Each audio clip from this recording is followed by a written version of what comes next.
Hello dear students, કેમ છો? મજામાં? મારું નામ છે ફાલ્ગુન આદ્રોજા, હું રાજકોટથી છું અને તમે જોઈ રહ્યા છો ફિઝિક્સ વિથ ફાલ્ગુન સર. અને વહાલા બાળકો, અત્યારે આપણે જોઈ રહ્યા છીએ ધોરણ 12 ફિઝિક્સનું ચેપ્ટર નંબર 2 સ્થિત વિદ્યુત સ્થિતિમાન અને કેપેસિટન્સ. અને લાસ્ટ લેક્ચરની અંદર આપણે શું જોયું હતું? આપણે જોયું હતું સમસ્થિતિમાન પૃષ્ઠ કોને કહેવાય, બરાબર છે? અને એના પછી વિદ્યુત ક્ષેત્ર અને વિદ્યુત સ્થિતિમાન વચ્ચેનો અગત્યનો સંબંધ આપણે જોયેલો હતો. એ સંબંધ ખાસ આપણે યાદ રાખવાનો છે. સમસ્થિતિમાન પૃષ્ઠની અંદર એની વ્યાખ્યા આપણે યાદ રાખેલી હતી કે જે પૃષ્ઠ પરના બધા જ બિંદુઓએ સ્થિતિમાન સમાન હોય તેવા પૃષ્ઠને સમસ્થિતિમાન પૃષ્ઠ કહે છે. અને બીજું, વિદ્યુત ક્ષેત્ર અને વિદ્યુત સ્થિતિમાન વચ્ચેનો સંબંધ શું છે વહાલા બાળકો? V બરાબર E ઇન્ટુ L અથવા તો V બરાબર ED, બરાબર છે? કોઈ પણ તમે લઈ શકો. અને આપણે સૂત્ર જે સાબિત કરીએ છીએ ટેક્સ્ટ બુક પ્રમાણે એ શું છે કે માનાંકમાં E બરાબર minus delta V by delta L, બરાબર? આટલી વસ્તુ આપણે લાસ્ટ લેક્ચરમાં જોઈ હતી. અને આજે આપણે શરૂ કરવા જઈ રહ્યા છીએ એના પછીનો ટોપિક, અને એ ટોપિક છે વિદ્યુત ભારોના તંત્રની સ્થિતિ ઊર્જા, બરાબર છે? તો હવે આપણે શરૂ કરીએ વિદ્યુત ભારોના તંત્રની સ્થિતિ ઊર્જા. તો સૌથી પહેલા આપણે બે વિદ્યુત ભારોનો વિચાર કરશું, બરાબર છે? પહેલી કન્ડિશનમાં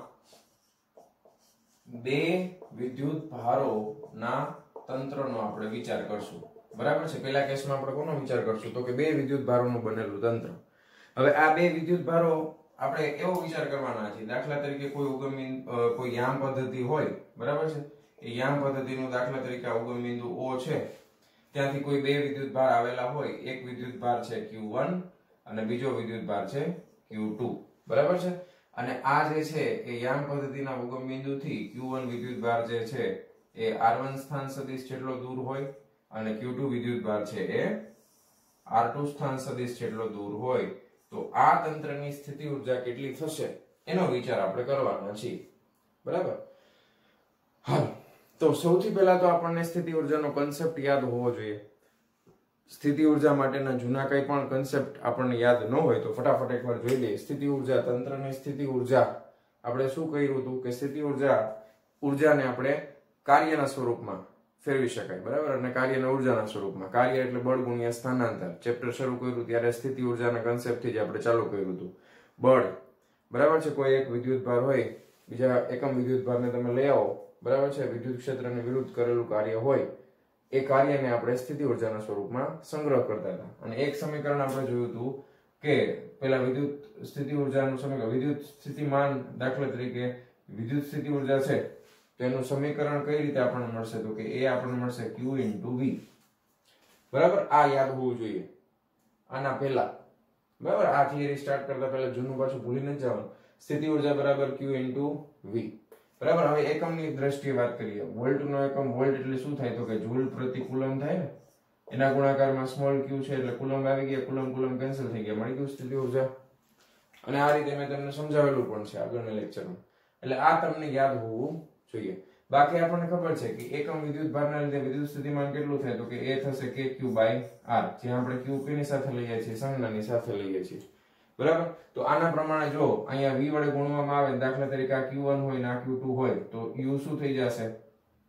તો કે u2 આ q1 ગુણાકારમાં આવી જશે ને, એટલે k q1 q2 ના છેદમાં r, બરાબર? તો આ કન્સેપ્ટનો જ આપણે અહીંયા આગળ યુઝ કરવાના છીએ. ક્લિયર છે? જવા દો આ, બરાબર? એ તો પાછું તમને યાદ આવી જશે, જો હું આપણે કરશું ને એટલે યાદ આવી જશે. ચાલો હવે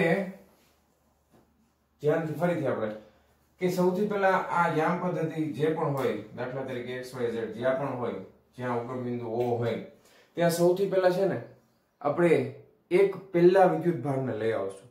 ક્યાંથી લઈ આવશું? તો કે અનંત અંતરેથી. હવે તમે જોજો કે અહીંયા આગળ સૌથી પહેલા કાંઈ નથી, સૌથી પહેલા કાંઈ નથી. એટલે આપણે છે ને હવે તમને કન્સેપ્ટ સમજાવવા માટે આપણે આવું કરવાનું છે, બરાબર છે? હવે હું આપણે કન્સેપ્ટ સમજાઈ ગયું કે આમ કરવાનું છે. હવે આપણે શું કરીએ છીએ એને હું તમને સમજાવું. સૌથી પહેલા આપણે શું કર્યું? તો કે સૌથી પહેલા આપણે આ યામ પદ્ધતિ હતી, બરાબર? આ x અને y અને આ ઉગમ બિંદુ O જ્યાં 0 0 હોય, ત્યાં આપણે એક વિદ્યુત ભાર પહેલા Q1 ને લીધો કે જે અનંત અંતરે આવેલો હતો. એને અનંત અંતરેથી વિદ્યુત અહીંયા આગળ હું લઈ આવ્યો. દાખલા તરીકે આપણે એને અહીંયા સુધી લઈ આવ્યા, બરાબર? ધારો કે અહીંયાથી અહીંયા Q1 ને. તો પહેલો પ્રશ્ન એ થાય કે અહીંયાથી અહીંયા લઈ આવવામાં કોઈ કાર્ય કરવું પડે ખરા? કાર્ય ક્યારે કરવું પડે કે જ્યારે અહીંયા બીજું કોઈ વિદ્યુત ક્ષેત્ર હાજર હોય તો તમે એના વિરુદ્ધમાં કંઈક કાર્ય કરશો. પણ વહાલા બાળકો અહીંયા કંઈ હાજર જ નથી, ખાલી જગ્યા છે, તો કાંઈ હોય નહીં તો વિદ્યુત ભારને અનંત અંતરેથી અહીંયા લઈ આવો તો કોઈ કાર્ય કરવું પડે નહીં. આ કન્સેપ્ટ ખાસ ધ્યાનમાં રાખવાનો છે. કાંઈ બીજો વિદ્યુત ભાર જ નથી, કોઈ બીજું વિદ્યુત ક્ષેત્ર જ નથી, તો તમે કોના વિરુદ્ધ કાર્ય કરશો? કોઈના વિરુદ્ધ નહીં, બરાબર. અથવા બીજી રીતે તમે એવું પણ સમજી શકો કે અનંત અંતરે Q1 વિદ્યુત ભાર હતો તો ત્યાં જ આપણે આ યામ પદ્ધતિ લઈ લીધી, બરાબર. કારણ કે કાર્ય કોઈ આને તમે ગમે ના લઈ જાઓ, કઈ કાર્ય કરવું પડે નહીં. કઈક આની વિરુદ્ધ કઈક હોવું તો જોઈએ ને, કઈક બળ તો લાગવું જોઈએ ને, કોઈ લાગતું જ નથી એટલે કોઈ કાર્ય થશે નહીં. પેલા આટલી વસ્તુ ક્લિયર. ચાલો હાલો, હવે તો આપણે Q1 ને અહીંયાથી અહીંયા લઈ આવ્યા, એટલે ચાલો હવે Q1 ને આપણે અહીંયા દર્શાવી દઈએ કે Q1 છે એ આપણે ભાઈ યામ પદ્ધતિ પ્રમાણે Q1 છે ને એ આવી ગયો અહીંયા ગમે અહીંયાથી, બરાબર, અનંત અંતરેથી આવી ગયો.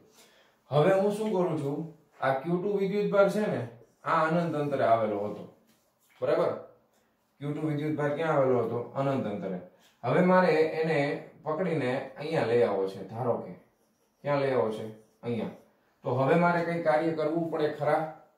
કરવું પડે ને, કારણ કે જો હવે Q1 વિદ્યુત ભાર છે તો આનું પોતાનું વિદ્યુત ક્ષેત્ર હશે ને, તો આના વિદ્યુત ક્ષેત્રને વિરુદ્ધ તમે આ વિદ્યુત ભારને અનંત અંતરેથી અહીંયા લઈ આવો છો, તો હવે તમારે કઈક કાર્ય કરવું પડશે.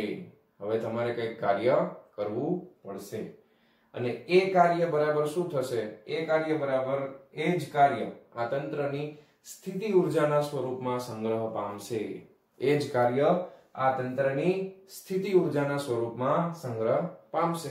સમજાણું કે ન સમજાણું વહાલા બાળકો? હવે દાખલા તરીકે Q2 વિદ્યુત ભાર ઉપર કેટલું કાર્ય કરવું પડે? તો કે આખા તંત્રની જે સ્થિતિ ઊર્જા હોય, પેલા જો આના લીધે વિદ્યુત સ્થિતિમાન Q1 ના લીધે હોય, દાખલા તરીકે સપોઝ આ ઉગમ બિંદુથી આનો સ્થાન સદિશ આપણે કેટલો લીધો છે? તો કે R1. હવે આપણે આને અહીંયા લઈ આવીએ છીએ તો આનો સ્થાન સદિશ છે અને ધારો કે R2 કહી દઈએ, તો આ બે વચ્ચેની જે જગ્યા છે, આ બે વચ્ચેનું અંતર, તેને આપણે R12 કહી દઈએ, બરાબર. ક્લિયર? આટલું સમજાણું તમને? હવે જો આના ઉપર કરેલું કાર્ય મારે ગણવાનું છે ને, તો કાર્ય બરાબર આપણે શું લખી શકાય કે એ એની સ્થિતિ ઊર્જાના સ્વરૂપમાં સ્ટોર થવાનું છે. તો કાર્ય બરાબર પેલા ઓલરેડી તમે કોને લઈ આવો છો? Q1 ના લીધે વિદ્યુત સ્થિતિમાન હતું ને, તો Q1 ના લીધે વિદ્યુત સ્થિતિમાન V બરાબર કેટલું થાય? કોઈ પણ બિંદુ P પાસે, ધારો કે કોઈ બિંદુ P પાસે વિદ્યુત સ્થિતિમાન Q1 વિદ્યુત ભારના લીધે કેટલું થશે? તો કે KQ1 by R1P. આટલું થાય. કોઈ પણ બિંદુ P લઈ લીધું છે આપણે રેન્ડમલી, તો આટલું વિદ્યુત સ્થિતિમાન હતું. હવે આ વિદ્યુત સ્થિતિમાનમાં આ બિંદુ પાસે તમે કોને લઈ આવ્યા છો? દાખલા તરીકે અહીંયા P બિંદુ હતું તો કોને લઈ આવ્યા આપણે? Q2 ને લઈ આવ્યા. તો એના લીધે સ્થિતિ ઊર્જા શું થઈ જશે? તો કે એના લીધે સ્થિતિ ઊર્જા થઈ જશે Q2 into Vp, P બિંદુ પાસે, અથવા તો કોઈ પણ રેન્ડમલી એ જગ્યા ઉપરનું છે.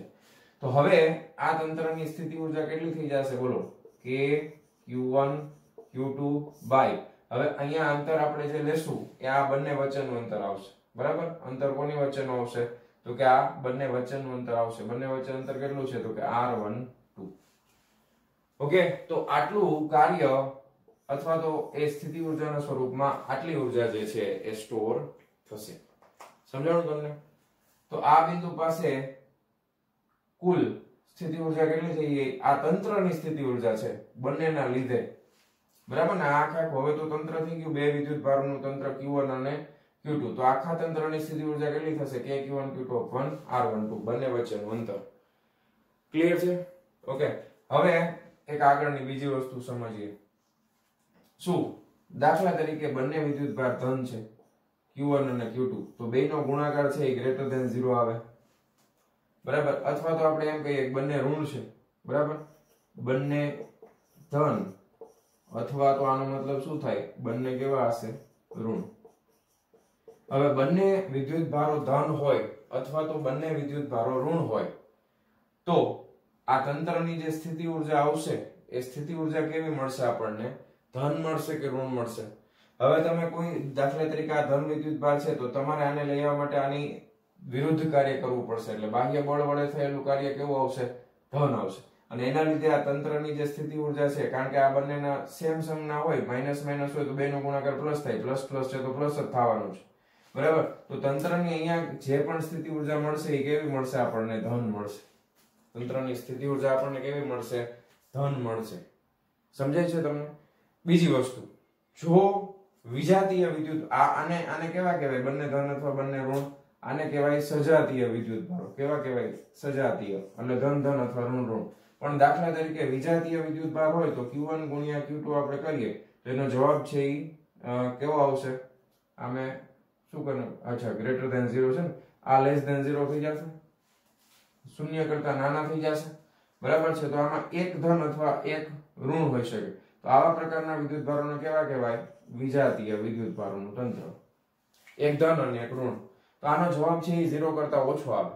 તો અહીંયા આગળ જો આવી પરિસ્થિતિ નિર્માણ પામે તો અહીંયા આગળ સ્થિતિ ઉર્જા છે એ ધન થશે કે ઋણ થશે? તો હવે તમે સમજો કે ઓલરેડી એનામાં આકર્ષણ બળ લાગતું હશે, તો બાહ્ય બળ જે છે એ તમારે એની વિરુદ્ધ દિશામાં લગાવવું પડશે, ઓપોઝિટ ડાયરેક્ટ. એટલે ટૂંકમાં બ્રેક મારીને લઈ આવવું પડશે. બરાબર છે? કારણ કે એ ઓલરેડી બે એકબીજાને શું કરતા હશે? આકર્ષણ બળથી કામ કરતા હશે. એટલે આમ આકર્ષણ થતું હશે. એટલે તમારે જે કામ કરવાનું છે ને એ આમ ધક્કો મારવાનું છે. આ કેસની અંદર શું હતું કે અપાકર્ષણ થતું હતું, એટલે તમારે બાહ્ય બળ વડે આ દિશામાં કાર્ય કરવું પડતું હતું. બરાબર છે? એટલે જ્યારે આ કેસ આવશે ત્યારે તમારા બળની દિશા વિરુદ્ધ થઈ જશે. બરાબર? તો આ કેસની અંદર જે સ્થિતિ ઉર્જા આવશે એ ઋણ આવશે. કેવી આવશે? આવો કેસ જો થાય તો આ તંત્ર માટેની સ્થિતિ ઉર્જા કેવી મળશે? આપણને ઋણ મળશે.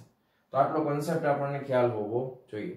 ટેક્સ્ટ બુકમાં ડાયાગ્રામમાં માત્ર તમને આ યામ પદ્ધતિનો ઉગમ બિંદુ એવું કશું જ આપેલું નથી, તમને ખાલી સમજાવેલું છે અને આ બે વચ્ચેનું અંતર R12 અને બે વિદ્યુત ભારો દોરેલા છે. ક્લિયર છે? એ રીતે તમને સમજાવેલું છે. તો તમે ફટાફટ વિડિયો પોઝ કરી અને બે વિદ્યુત ભારોના તંત્રનું આ બધી વસ્તુ લખી નાખો. અને હવે આપણે જોઈએ છીએ, ધારો કે 3 વિદ્યુત ભારનું તંત્ર હોય, બરાબર? 3 વિદ્યુત ભારોનું તંત્ર હોય તો આપણને સ્થિતિ ઉર્જા કઈ રીતે મળશે એના વિશે હવે આપણે ચર્ચા કરવાની છે. બરાબર? ચાલો આટલું નોટ ડાઉન કરો, વિડિયો પોઝ કરો. ચાલો, લખાઈ ગયું? ચાલો હવે આપણે જોવાના છે 3 વિદ્યુત ભારોનું તંત્ર. પહેલા આપણે શું જોયું? બે વિદ્યુત ભારોના તંત્રને લીધે ઉદ્ભવતી સ્થિતિ ઉર્જા. હવે આપણે જોવાના છીએ બે નહીં, કેટલા? 3 વિદ્યુત ભારોનું તંત્ર. બરાબર? ચાલો તો હવે આપણે જોવાના છીએ 3 વિદ્યુત ભારોનું તંત્ર. 3 વિદ્યુત ભારોનું તંત્ર હોય તો બે વાળું તો હોવાનું જ છે. બરાબર? બે વિદ્યુત ભાર તો એની જગ્યાએ હશે જ. દાખલા તરીકે અહીંયા એક વિદ્યુત ભાર છે Q1, અહીંયા એક બીજો વિદ્યુત ભાર છે Q2. બરાબર? દાખલા તરીકે આ યામ પદ્ધતિ આપણે લઈ લઈ, x અને y. બરાબર? અહીંયા ઉગમ બિંદુ O. તો આનો તંત્રનો વિચાર કરીએ તો આ બે વચ્ચે તો R12 અંતર છે જ. બરાબર છે? આ બેના સ્થાન સદિશ, આનો R1 છે, આનો R2 છે. સદિશના સ્વરૂપમાં દર્શાવી દઈએ. ચાલો હવે આ તંત્ર ઓલરેડી બે વિદ્યુત ભારોનો આપણે હમણાં સાબિત કર્યું. એટલે આ તંત્ર વિશે આપણને જે ખબર છે બધી લખી નાખીએ. તો કે તંત્રની સ્થિતિ ઉર્જા કેટલી? તો કે તંત્રની સ્થિતિ ઉર્જા થશે K Q1 Q2 by R12. બરાબર? હવે દાખલા તરીકે અહીંયા કોઈ એક બિંદુ આવેલું છે P કોઈ રેન્ડમ જગ્યાએ તમે લઈ શકો, કોઈ પણ જગ્યાએ. તો Q1 વિદ્યુત ભારના લીધે P બિંદુ પાસે વિદ્યુત સ્થિતિમાન અને Q2 વિદ્યુત ભારના લીધે P બિંદુ પાસે વિદ્યુત સ્થિતિમાન મારે જોતું હોય તો મારે શું કરવું પડે? દાખલા તરીકે મારે અહીંયા આ બે વચ્ચેના સ્થાન સદિશને મારે દર્શાવવું હોય તો હું કઈ રીતે દર્શાવું? R1P વડે. અને આના સ્થાન સદિશને દર્શાવો તો કઈ રીતે દર્શાવું? R2P વડે દર્શાવું. તો P બિંદુ પાસે બંનેના લીધે વિદ્યુત સ્થિતિમાન કેટલું મળશે? તો કે Vp equal to, બરાબર છે, પહેલા Q1 ના લીધે આપણે લખીએ તો કેટલું થાય? K Q1 by R1P plus બીજું Q2 ના લીધે લખીએ કેટલું થશે? K Q2 by R2P. સમજાણું તમને? મેં શું કર્યું? પેલા આ તંત્ર, આ વસ્તુ તો આપણે આગળ ભણી ગયા છે કે કોઈ એક વિદ્યુત ભારના લીધે કોઈ બિંદુ પાસે વિદ્યુત સ્થિતિમાન કેટલું થાય? તો કે આટલું થાય. આ સમજાણું તમને? આ સમીકરણ, આમાં કોઈ ડાઉટ નથી ને? બરાબર? આપણે હજી ત્રીજો વિદ્યુત ભાર લાવ્યા જ નથી. ત્રીજો વિદ્યુત ભાર હજી આપણે લઈ આવ્યા નથી. હવે આપણે લઈ આવશું. બરાબર છે? હવે ત્રીજા વિદ્યુત ભારને ક્યાંથી લઈ આવશું? તો કે અનંત અંતરેથી વિદ્યુત ક્ષેત્રમાંના આપેલા બિંદુ P સુધી લઈ આવશું.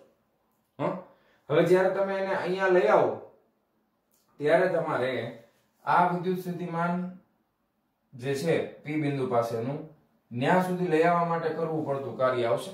બરાબર છે? આ બંનેના લીધે ઉદ્ભવતું વિદ્યુત ક્ષેત્ર છે, બે વિદ્યુત ભારોના લીધે જે વિદ્યુત ક્ષેત્ર ઉત્પન્ન થાય છે એના વિરુદ્ધ તમે બીજા એક વિદ્યુત ભારને અનંત અંતરેથી અહીંયા P બિંદુ સુધી લઈ આવો છો તો કેટલું કાર્ય કરવું પડે, બરાબર છે. તો એના લીધે તમારે કરવું પડતું કાર્ય કેટલું મળશે, તો કે એ આપણે આ રીતે લખી શકાય. તો કે કયા વિદ્યુતભારને લેવા છો, Q3. તો કે આપણે કાર્ય આપણે દાખલા તરીકે એને સ્થિતિ ઉર્જાના સ્વરૂપમાં લખીએ, બરાબર. તો એને આપણે લખી નાખીએ U, અત્યારે આપણે એને શું નામ આપી દઈએ, U2 નામ આપી દઈએ અને U1 નામ આપી દઈએ. તો એની સ્થિતિ ઉર્જા કેટલી થઈ જશે, તો કોને લઈ આવ્યા, તો કે Q3 ને. ક્યાં લઈ આવ્યા, તો કે Vp પાસે, બરાબર. હવે ખાસ ધ્યાન તમારે રાખવાનું છે, Vp ના સમીકરણમાં આપણે R1P લખતા હતા, બરાબર. તો હવે તમે અહીંયા છે ને Q3 ને લઈ આવો છો.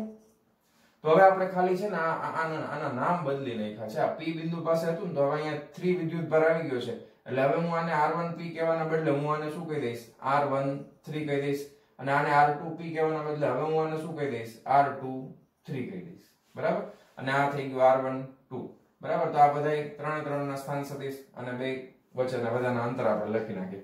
તો હવે આને ગુણાકારમાં લખી નાખીએ તો શું થઈ જાય, બોલો, કે Q1 Q3 બાય R1P ની બદલે હું શું લખીશ, R13 પ્લસ કે Q2 Q3, બરાબર, ના છેદમાં R23, બરાબર. તો આ સ્થિતિ ઉર્જા મળી બીજા નંબરની. ઓકે, તો આ સ્થિતિ ઉર્જા છે એ આ જગ્યાની મને મળી. અને આગળ ઓલરેડી સ્થિતિ ઉર્જા કેટલી હતી, આટલી તો હતી. તો કુલ ઉર્જા કેટલી થઈ વાલા બાળકો, કુલ ઉર્જા U બરાબર U1 પ્લસ U2. આ બે સ્થિતિ ઉર્જાનો સરવાળો થાય ને, કુલ સ્થિતિ ઉર્જા કેટલી થઈ, બંને સ્થિતિ ઉર્જાનો સરવાળો. તો આખા તંત્રની અથવા તંત્રની, અને તમે એમ કહો તંત્રની કુલ સ્થિતિ ઉર્જા કેટલી થઈ જશે, બધાનો સરવાળો. તો કેટલું આવશે, કે Q1 Q2 by R12 plus કે Q1 સોરી Q2 Q3, આ પેલા લખીએ મજા આવે, Q2 Q3 by R23 plus કે Q1 Q3 બાય R13. સમજાણું? તો ત્રણ વિદ્યુતભારોના લીધે તંત્રની સ્થિતિ ઉર્જા આપણને આ રીતે મળશે. ક્લિયર? ઓકે, 4 નું તંત્ર હોય તો હવે આપણે 3 ની જ ગોતવાની છે. થિયરીમાં સાબિતી આપણે અહીંયા સુધી જ કરવાની છે કે આપણને 3 વિદ્યુતભારોના લીધે ઉદ્ભવતી તંત્રની સ્થિતિ ઉર્જા મળી જાય. પણ ધારો કે હવે તમને 3 માટે આપણને આવડે છે, એનો મતલબ એમ કે ગમે એટલા વિદ્યુતભાર હોય તમે ડિસાઈડ કરી શકો. થઈ જાય કે નહીં, બરાબર. જો 3 બધા વારાફરતી આવી ગયા, 1 2 આવી ગયા, 2 3 આવી ગયા, 1 3 આવી ગયા. હવે કોઈ આમાં પોસિબિલિટી બાકી છે તંત્ર બનવાની, તો કે ના. એવી રીતના દાખલા તરીકે 4 વિદ્યુતભાર છે. હવે તમે ખાલી થિયોરેટિકલ સમજો, Q1 Q2 Q3 Q4. હવે આને તમે કેટલી રીતે લઈ શકો, તો કે 1 અને 2 લઈ લઈએ આપણે, બરાબર, પેલા કેસમાં. પછી તમે 1 અને 3 લઈ લો, બરાબર. પછી તમે 1 અને 4 લઈ લો, બરાબર. તમે એક આ લીધું, પછી બીજું, ત્રીજું, બરાબર. પછી જોજો કઈ બાકી રહે છે. હવે દાખલા તરીકે 2 અને 3 લઈ લઈએ આપણે, પછી 2 અને 4 લઈ લઈએ, બરાબર. 2 3 લઈ લીધું, 2 4 લઈ લીધું, ઓકે, અને 3 4 લઈ લઈએ. ક્લિયર? હવે કોઈ જોડ બનવાની બાકી છે, જોવો જોઈએ એ કઈ બાકી રહી ગઈ, 4 2 આવી ગઈ, બધી લગભગ આવી ગઈ. તો 4 માંથી તમે આટલી મેક્સિમમ જોડ બનાવી શકો. તો આ બધી જ કે Q2 Q1 Q2 by R12 આ રીતના ટૂંકમાં 6 અહીંયા બનશે. કેટલા વિદ્યુતભાર છે? 4. કેવી રીતે આવું થયું, શું કામ આવું થયું એ પણ સમજો. જો દાખલા તરીકે 4 વિદ્યુતભાર છે, Q1 છે અહીંયા, Q2 છે અહીંયા Q3 છે અને અહીંયા Q4 છે. સરળતા માટે આપણે 4 લીધા. હવે તમે જુઓ કે આ બંને વચ્ચે અહીંયા R12 અંતર છે, અહીંયા R23 અંતર છે, અહીંયા R34 અંતર છે અને અહીંયા R14 અંતર છે. તો 4 વસ્તુ થઈ ગઈ, બરાબર. હવે તમે એક વસ્તુ નોટિસ કરો કે આ બંને વચ્ચે પણ સ્થિતિ ઉર્જા તો હશે જ ને, આ બંને વચ્ચે પણ કંઈક તંત્ર તો બનતું હશે ને. તો એ કેટલું થાય, તો કે R13 થાય. પછી એવી જ રીતના 2 અને 4 વચ્ચે બનતું હશે, તો આ કેટલું થાય, R2 અને 4 થાય. જોયું તમે? તો તંત્રમાં આ સમીકરણમાં કેટલા પદો આવશે, હવે ફાઇનલી સ્થિતિ ઉર્જાના ટોટલ કેટલા પદ આવશે, 1 2 3 4 5 ને 6. હવે આના સિવાય કોઈ બીજી પોસિબિલિટી છે નહીં. ક્લિયર? તો આ રીતે આપણે વિદ્યુત ભારોના તંત્રની સ્થિતિ ઉર્જા છે એ ઈઝીલી આપણે કેલ્ક્યુલેટ કરી શકીએ છીએ. બરાબર છે? કન્સેપ્ટ યાદ રહી ગયો? થિયરીમાં 2 પાર્ટમાં ડિવાઈડ કરેલી છે. પહેલા પાર્ટમાં આપણે શું કરીએ છીએ, 2 વિદ્યુત ભારના તંત્રનો વિચાર કરીએ છીએ. એક વિદ્યુત ભારને અન્ય તંત્રથી લઈ આવો, કોઈ કાર્ય કરવું પડે નહીં, કારણ કે ઓલરેડી તંત્રમાં કાંઈ બીજો વિદ્યુત ભાર હાજર હતો નહીં. એના પછી તમે બીજા વિદ્યુત ભારને લઈ આવશો તો પેલાના લીધે સ્થિતિ ઉર્જા કેટલી મળશે, કે Q1 Q2 upon R12 બરાબર. અને એ રીતે પછી તમારે થોડુંક થિયરીમાં સમજાવવાનું છે. શું સમજાવવાનું છે? દાખલા તરીકે સજાતીય વિદ્યુત ભારો હોય તો સ્થિતિ ઉર્જા કેવી મળે છે? ધન મળે છે. વિજાતીય વિદ્યુત ભારો હોય તો સ્થિતિ ઉર્જા કેવી મળે? તો કે ઋણ મળે. બરાબર છે. એ બધી ચર્ચા થઈ જાય પછી હવે આપણે બીજું 3 વિદ્યુત ભારોના તંત્રનો વિચાર કરશું. તો એમાં ઓલરેડી 2 વિદ્યુત ભારો માટે જે કઈ પણ આપણે સમીકરણ લાવ્યા છે એ તો રહેવાનું જ છે. અને બંને વિદ્યુત ભારોને લીધે ઇન્ડિવિજ્યુઅલ શું મળશે? વિદ્યુત સ્થિતિમાન મળશે. અને એ વિદ્યુત સ્થિતિમાન ઉપરથી ત્રીજા વિદ્યુત ભારને લઈ આવીએ તો તંત્રની સ્થિતિ ઉર્જા છે એ આપણને આ રીતનું સમીકરણ ફાઇનલી મળી જશે. બરાબર. તો આ હતી આજના લેક્ચરની થિયરી વિદ્યુત ભારોના તંત્રની સ્થિતિ ઉર્જા. તો આશા રાખું છું વહાલા વિદ્યાર્થી મિત્રો, વહાલા બાળકો, કે તમને લગભગ બધી વસ્તુઓ સમજાઈ ગઈ હશે. અને છતાં પણ જો તમને કોઈ વસ્તુમાં કાંઈ પણ ડાઉટ હોય, બરાબર, તો તમે મને કોમેન્ટ્સ કરીને પૂછી શકો છો. ઓકે, તો મળીએ છીએ નેક્સ્ટ વિડિયો લેક્ચરમાં આના પછીના ટોપિકની સાથે. ત્યાં સુધી આવજો.